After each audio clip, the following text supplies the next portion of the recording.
Баршаңызға қайырлы күн. Бүгін сіздермен бірге өте дәмді әрі тез дайындалатын творожный пирог, яғни сүзбелі бәліш дайындайтын боламыз. Менің каналыма тіркеліп, лайк қойып, комментария жазыңыз, міндетті түрде жауап беремін. Ең алдымен ұнымызды маймен езіп, жақсылап крошка жасаймыз.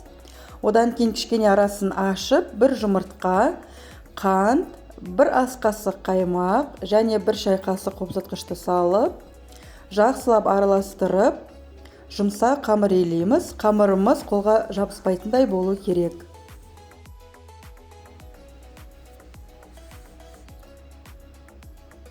Бетін жауып қойып қоямыз. Енді ішіне салмасын дайындаймыз. Салмасына бізге керегі сүзбе, қант, бір жұмыртқа және бір ас қасық қаймақ.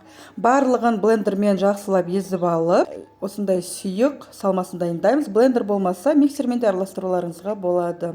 Форманы алып, майлап алдым форманы. Одан кейін оған қамырымызды салып, бір келкетіп, жайып шықтым. Жан-жағына бортик жасап, осылай вилкамен тегістеп алдым. Салмасын салып, қызып тұрған пеште 30-40 минуттай пісіріп аламыз.